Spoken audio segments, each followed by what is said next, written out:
for choosing to be here this morning. It's great. I thought this morning we might talk a little bit about spiritual practice, because that is really in unity kind of the main thing that we talk about, and we learn about, and we read about, and we practice. So the first quote is, you probably have heard this joke, right? Can you tell me how to get to Carnegie Hall? Practice, practice, practice. Have you heard that? Yeah. It's kind of common.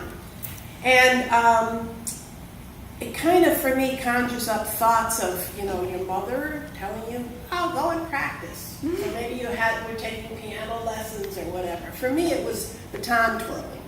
Just kind of dating myself, because that's what was popular in the 50s. Everybody had the little baton twirling. You went to lessons, believe it or not. That was fun.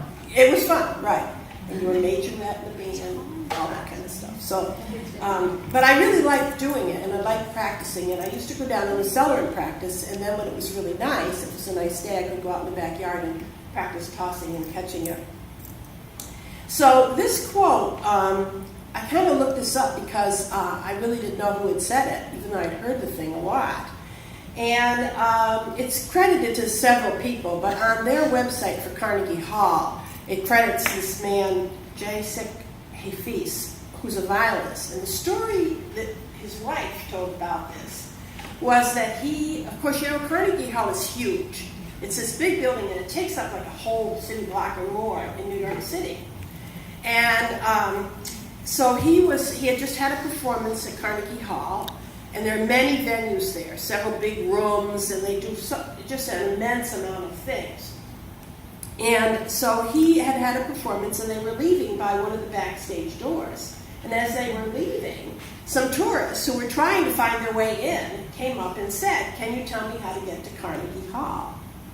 And his wife said he didn't miss a beat. He said, "Practice," just like that. It just kind of became this joke as they just told and told and told. And of course, like most jokes, it has a lot of truth in it. Because no matter what you take up, in order to get really good at what you're doing, you do need to practice, practice, practice. And we know that in unity. Our main things in unity are meditation, prayer, or I should say affirmative prayer, and of course affirmations. And we have workshops where we learn how to write affirmations and denials, where we learn how to speak positively, big training to be a prayer chaplain here, where you learn really how. I know that was, when I joined Unity, I just hadn't heard about that. I never even thought, was I speaking negatively or positively? And of course, to my great surprise, I realized I had a lot of negative thoughts going on. And then you kind of go through that process where you learn not to say them, but they're still in your head. Oh no, say it. Like, oh my goodness. In fact, sometimes they're kind of like right on the tip of your tongue. Have you had that experience? Mm-hmm. And you just want to say it because you're used to say it. But you realize that you're practicing being different. And so you kind of swallow those or, do whatever you do with them, Shoo, get rid of them, And so, of course, there's a beautiful quote later on, we're going to get to that, about Myrtle, and she always said, watch your thoughts. You have to be on guard all the time, because these thoughts just kind of, and they could be from, growing up, or some teacher, or something you see, or whatever. These kind of negativity, it's just there. It's a part of living on the planet in duality. We're here and we're experiencing duality, and so we're experiencing not just the good, but also the other things that are opposite of that. So that's what we're going to talk a little bit about today, about spiritual practice, and maybe some of the things that come up when we're doing our spiritual practice. Those are the three sort of main things, but really, when you talk about spiritual practice, anything is a spiritual practice if your goal is to unite with the presence, to come into that presence, to let go of the earthly things that are surrounding you, to let go of your negativity or whatever is keeping you from being your full self. That's kind of the goal of spiritual practice. So everything becomes really then a spiritual practice. And many people have written about that, about how to make things a spiritual practice. And one of the ways that I do that is I've looked in my life at the things that I didn't like to do, because that's where your challenges are, right? So one of the things I don't like to do is dishes. It's boring. Sometimes in my life I've had a dishwasher, and then that was kind of good because you could put them in there and then somebody else did the work for you, this machine. But I don't have a dishwasher now, and after all, it's just me there. So one of the things I did for my spiritual practice was to, of course, let go of that resistance of the dishes and kind of make it a meditative space. And that's not my idea. That was in Practicing the Presence book, making those chores spiritual practice. And to help me with that, that's where I put my bird feeder outside of my lawn, so I can look out and make sure it's all filled up and have all these wonderful birds come. And I've learned so much about their habits and things like that while I was doing the dishes, and really seeing them as creatures of God. It was really marvelous. So there's many ways. I'm sure each of you have little spiritual practices that you do that kind of help you stay in the moment with the task that you're doing, to see the beauty of the world in a dish and in the birds. Another spiritual practice that I read about that I do is when you're going through a doorway is always metaphysically a threshold. So when you're going through a doorway, it's like you're going towards something, some change is happening. And since we do want to be moving in our lives, if you pause at the threshold, like when your hand is on the doorknob, and just check in with Spirit, it's a place where you and Spirit can meet. Even if you've gotten up and been rushed all morning, and you just pause and put your hand on the doorknob. I have got some of the best guidance ever when I've done that. I started doing it as a way to kind of check in and see if I forgot anything when I left the house. But gradually, it became a lot more than that. It became just a few minutes of what I might need for that day. Things like, don't be afraid. And I wouldn't even realize that I had been worrying or being afraid, but then that guidance would come. And it comes to all of us differently. Sometimes it is a voice. Sometimes it's like a remembering, or just like a feeling that you have, and you get a mood or something from it. And that's one of my favorite things that I really do, is to just pause right there at the doorway. It also, at times in my life when I've been very busy, has helped to slow me down.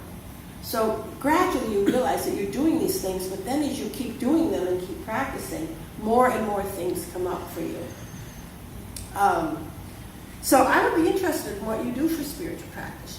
Talk to me in fellowship about what is it that we all do for spiritual practice. It'd be great if we could have a sharing time around that, because sometimes what you do might be able to help somebody else.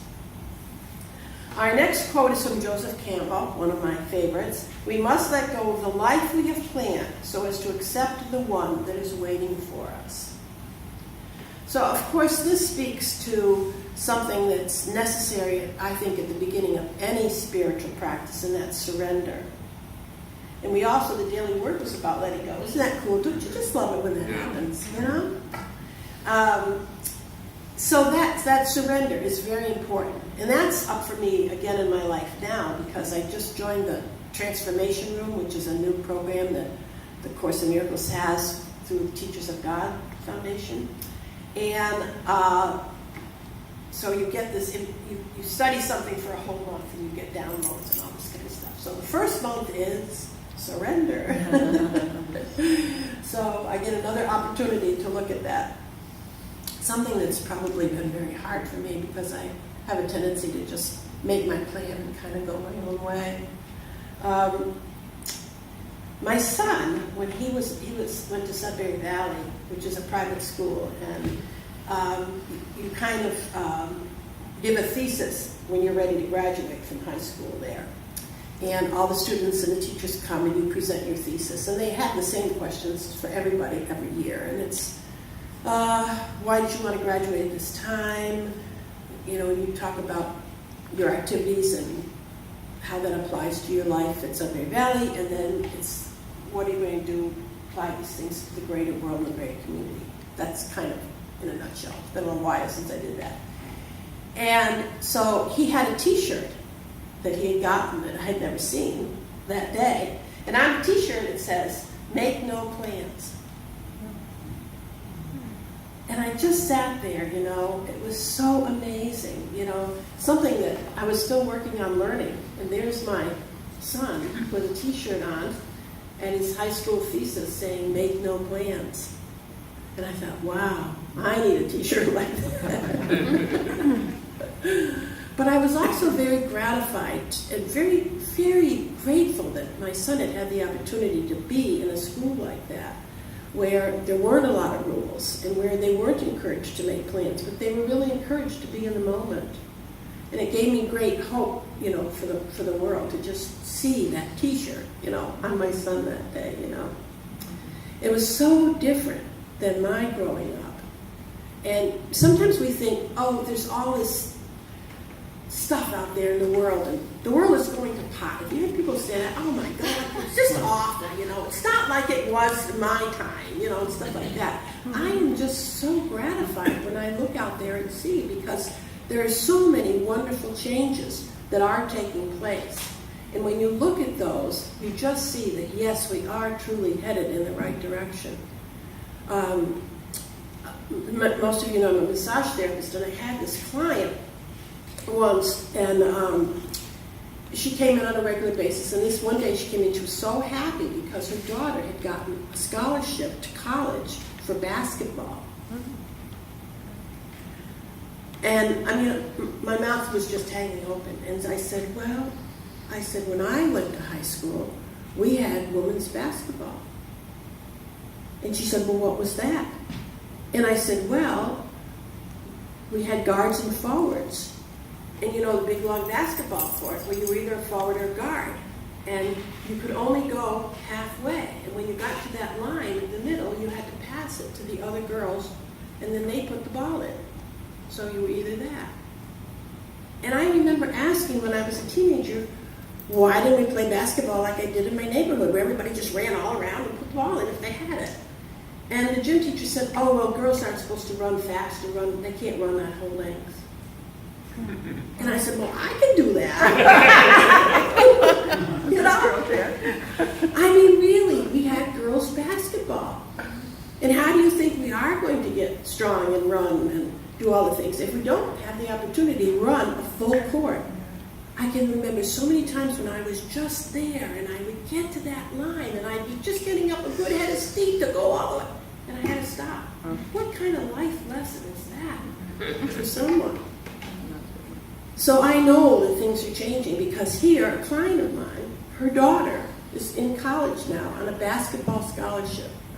So things had to come a long ways for that, So if you ever despair about it or find yourself thinking that things aren't going, they are, and there's examples in every one of our lives where we can see that. Yes, amen. So our next quote is from Ralph Waldo Emerson, and he says, with the past I have nothing to do, nor with the future. I live in the now. And this is definitely one of the practices that we work on here at Unity, and that's living in the present moment.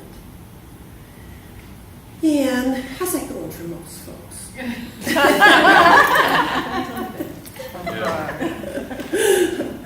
I said, do I really want that quote in there and tackle that one? So it's good to know that it's not going so well, not just for me, but for other people too, living in the present moment. Yes.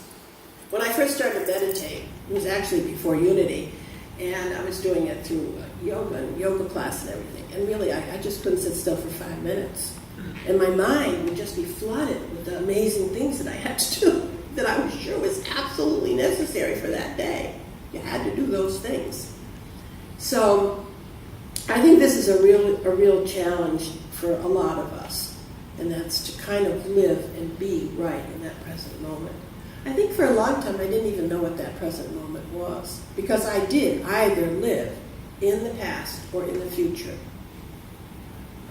I was always either worried about something that I had done or concerned about something that I had to do. That's where I lived, you know. And I remember going to workshops and people talking about living in the present moment, and I thought, well, what is that, you know? What is that present moment? What is that like? What does that mean for everyone to live in that present moment? For me, it's being that few minutes, seconds, or whatever, when you're absolutely positively know that you're connected with that God moment. One of the first times that happened to me was when I took my second-degree Reiki training. And during that time, they give you an attunement. So, for those of you who don't know about it, it's a type of healing. It's really a path of enlightenment, but it's really a path of healing where you learn to use the Reiki energy.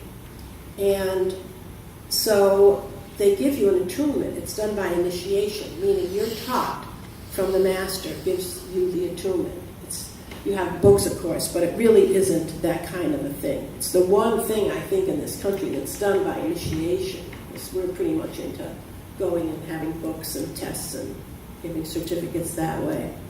So during my attunement, there was a period when my hands were in front of my heart center like this. And then she moved them out just slightly. And when she did that, for the part of the attunement, the love inside my heart came out and hit my hands. I could feel it. It was actually a physical thing. And then it bounced back to my heart. And I realized that I had felt my own love for myself. And that was probably about, I think, how long have I been? Maybe 30 years ago that I did that. And of course I've had many challenges since then and many dark days, as we all do. But they made those dark days much easier for me because I knew that even if I wasn't in touch with that presence, that love, which I came to know as God, even if I wasn't in touch with that, I had felt it once. And I knew it was there because I felt it go back inside me. So deep down inside me, I had that presence. I had that love for myself. Even on the days when I couldn't feel it, I still knew it was there.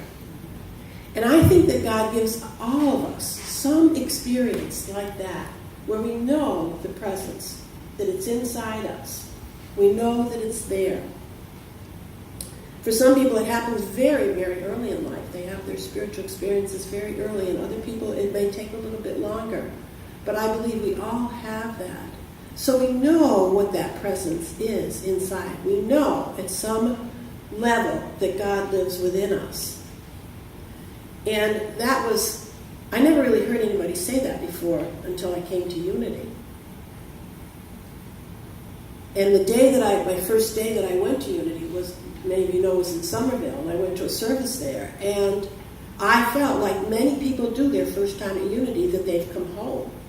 And that coming home is that realization that that truth that's within you. You recognize it because it is within you. Otherwise, you couldn't recognize it. And since everybody has that experience when they come to Unity, that even more convinces me that we have that within us all the time. And so, living in the presence is a matter of just allowing it to happen. I came across a meditation that I used yesterday for a student that I had. And the meditation was called Allowing, a meditation for healing. And I played it before, she came, and it was just that.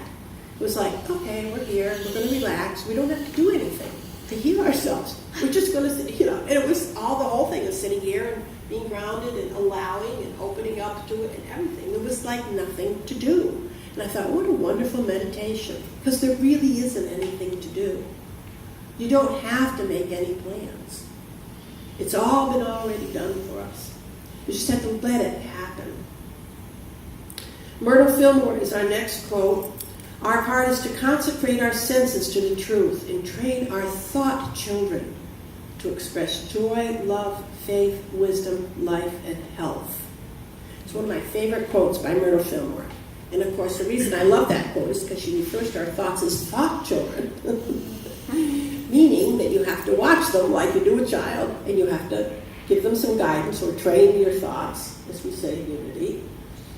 And she then says, we want all of our thoughts to express joy and love and faith and wisdom and life and health. Every thought that you think, that you let in to your brain, and that you may express, but first you got to let it in there, because that's where the thought forms, she wants it to be joy, love, faith, wisdom, health, and life.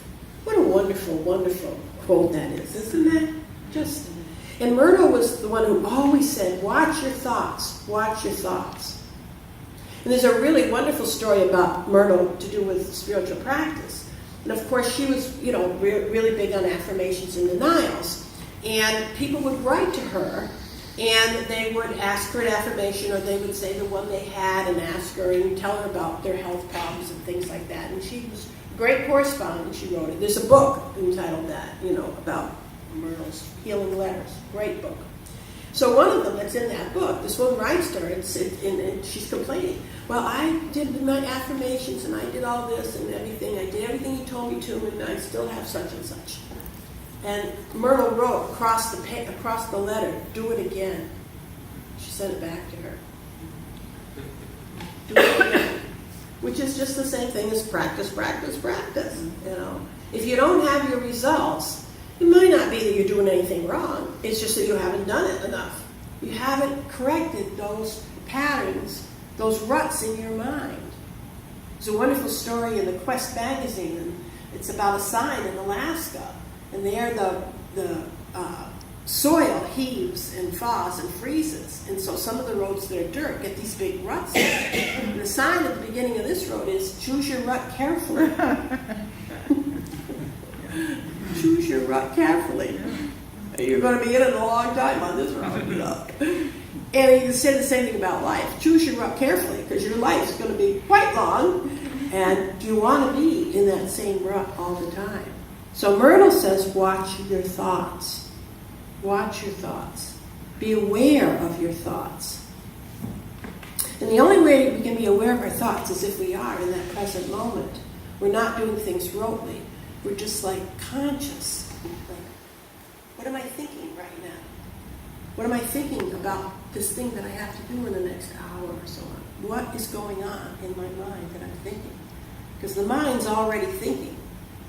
Whether you're aware or not, it's going on. And then it's setting your life for you, instead of you knowing what the thoughts are and making sure they're joyful and loving, full of health, full of life.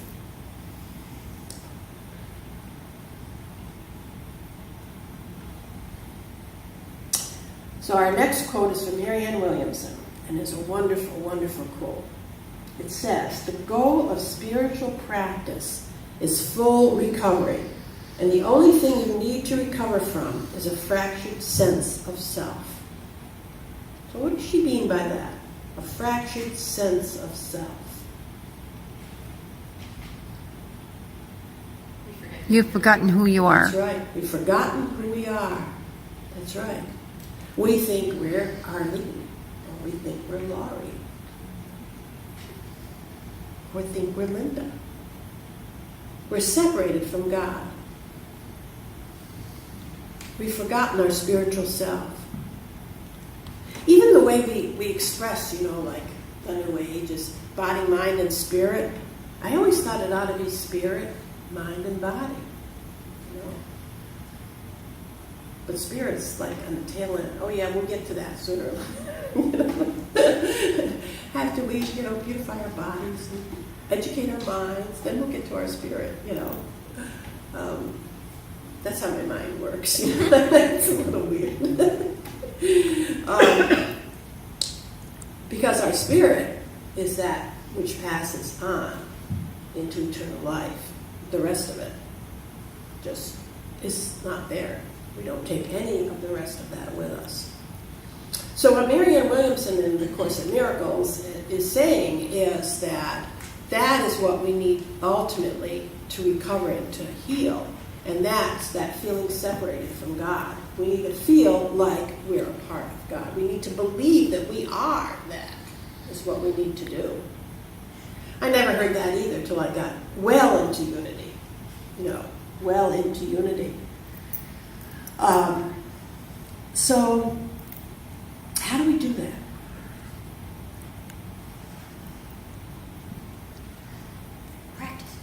Practice. Very good. You've been listening. All right. Good to know. Well, awareness helps. Right.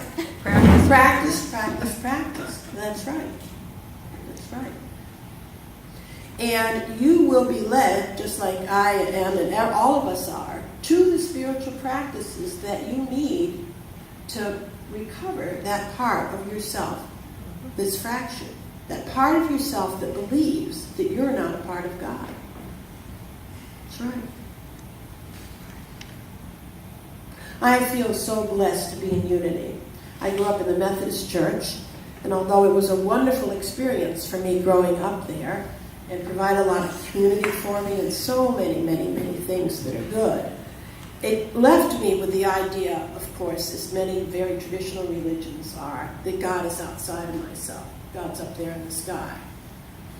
And of course, our church also talked a lot about Jesus, but he was God also, and was up in the sky, and was totally unobtainable as far as I was concerned.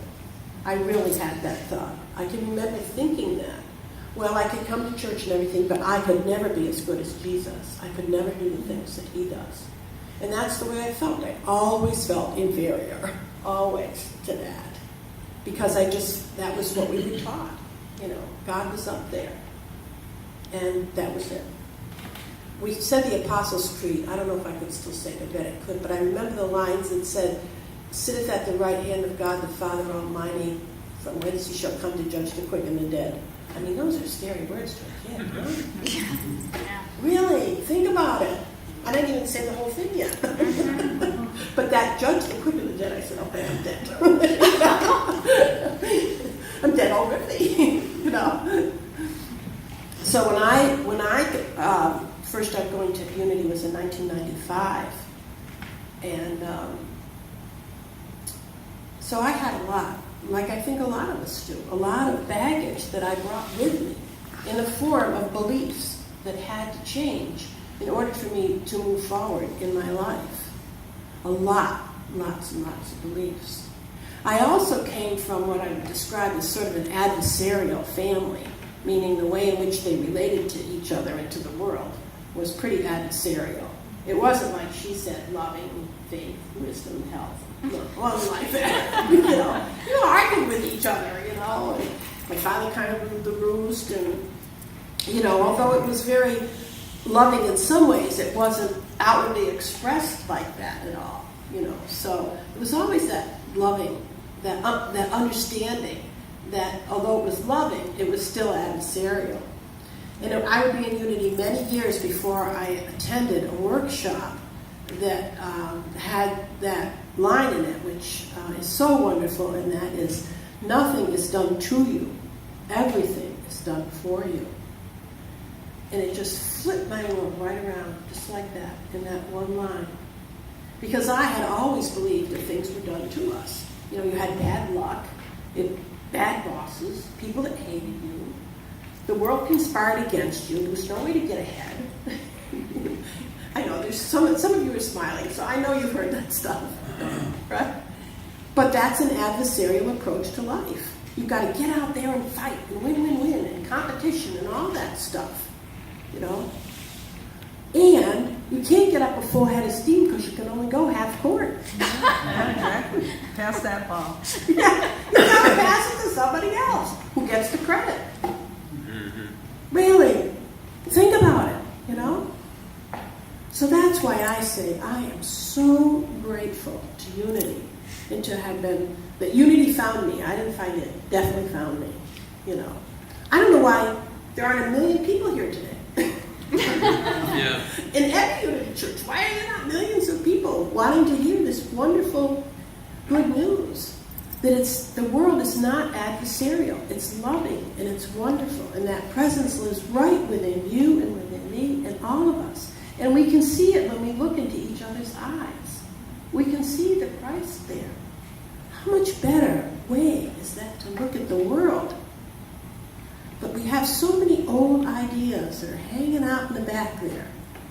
So we have to practice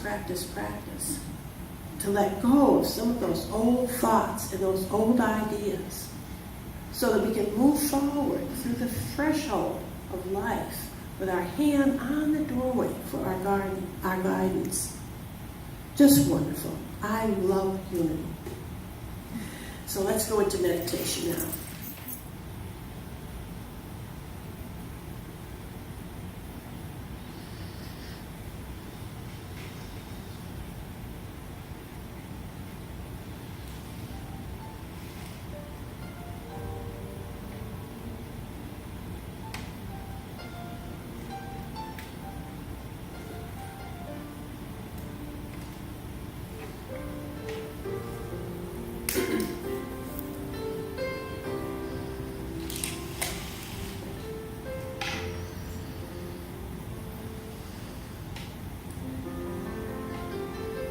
So just be very comfortable right where you are.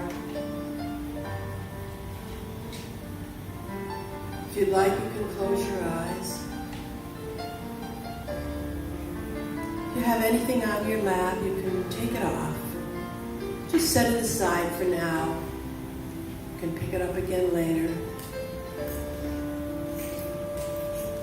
Feel yourself sitting comfortably on the chair.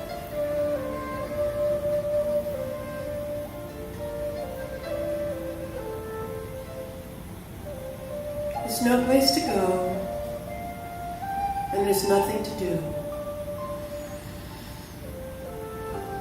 Just be.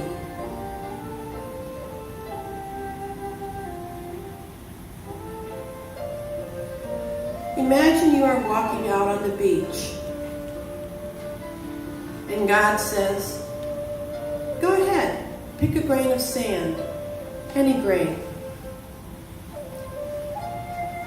No matter what grain of sand you choose, God is present in it. Since God is not subject to division or diminishment of any kind, God is completely present in that one little grain of sand.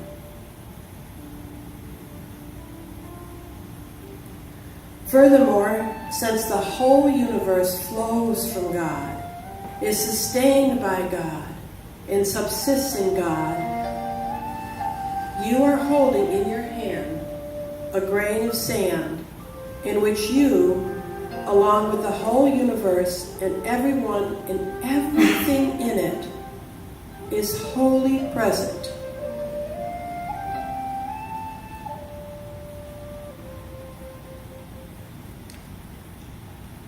Surprised by such an all-encompassing oneness, you begin to get a little weak in the knees. Then God moves in to finish you off by suddenly expanding this awareness of realized oneness in all directions. Go ahead, God says. Pick a place, a situation, a circumstance in which you might find yourself. If you choose a wooded area, you see yourself in your mind's eye, surrounded by trees. God is there, inviting you to reach out and pick a leaf off one of the low-hanging branches. As you do, you realize you are holding a leaf in which the totality of reality is wholly present. No matter what you might choose, you realize you are choosing something in which God is wholly present, loving you, and all people and all things into being.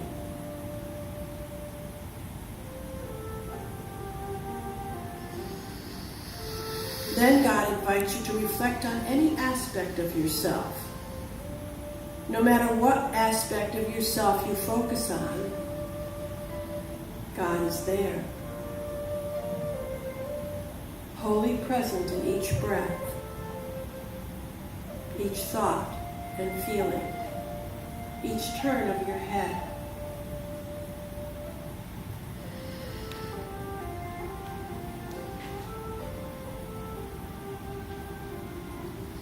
You realize as you sit that God is present as the ungraspable immediacy of your sitting.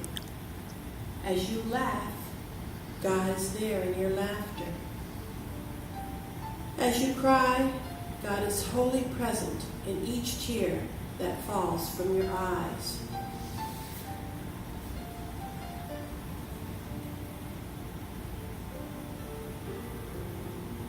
It does not matter what little thing you might choose within or around you. It might just be the thing that awakens you from your fitful dream of being separate from God, who is the reality of yourself and all that is real.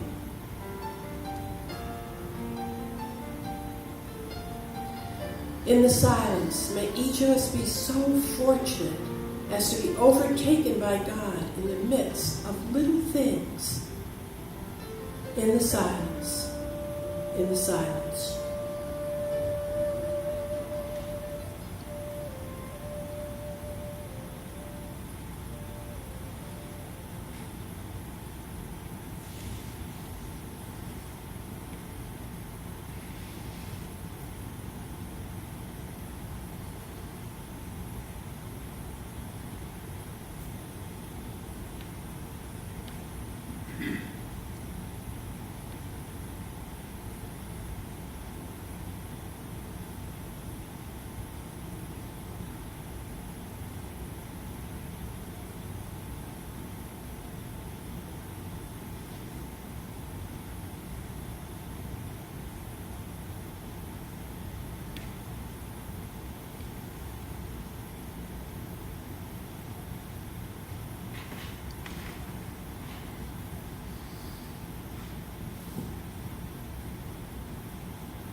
May we, in having our illusory, separate self, slain by God, be born into a new, true awareness of who we really are, one with God forever.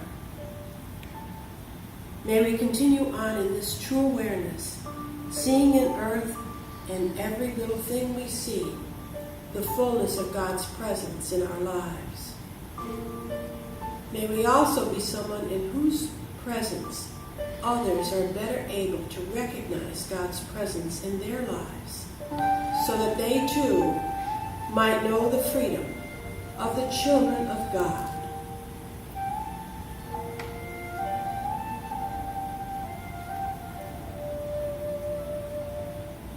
And so now just let this music bring you back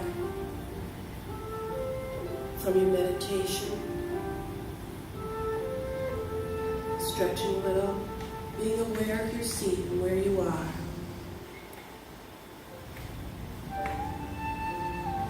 When you feel ready, you can open your eyes.